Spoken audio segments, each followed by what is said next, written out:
The term dissociation of sensibility was coined by poet and critic T.S. Eliot in his 1921 essay, The Metaphysical Poets. Eliot argued that around the mid 17th century, English literature underwent a significant change, a split between thought and feeling, or intellect and emotion. Before this split, poets like John Donne, Andrew Marvell could seamlessly blend deep philosophical ideas with raw emotions. Their works were intellectually complex yet emotionally resonant, creating a unified experience for readers. They possessed what he calls a unified sensibility. John Donne's poem The Flea. In it, he uses an ordinary flea bite as a metaphor for love, seduction, even religious devotion. The poem is witty, intellectual, and playful, but it also carries genuine emotional weight. This blending of head and heart, according to Eliot, was characteristic of the metaphysical poets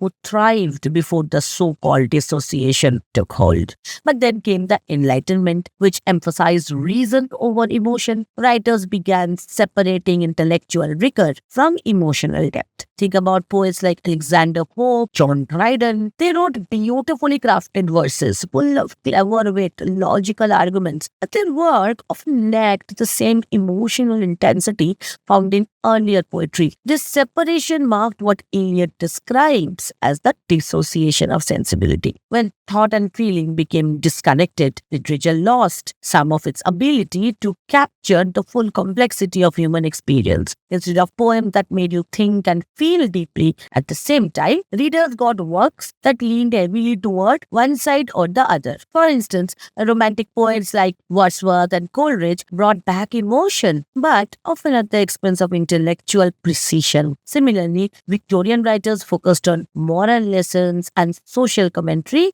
without always tapping into raw emotion. Eliot believed that this split weakened modern literature, making it harder for writers to achieve the balance seen in the metaphysical poets. He admired their ability to fuse abstract ideas with personal sensory experiences, like describing love through metaphors of alchemy or astronomy. To him, great art required both intellect and emotion working together, not apart. How can you spot dissociation of sensibility in action? Look at how a piece of writing handles ideas versus feelings. Does it prioritize logic over passion, or vice versa? For example, compare Shakespeare's Hamlet, which balances existential questions with intense emotional turmoil, with later neoclassical plays that focus more on structure and satire than heartfelt expression.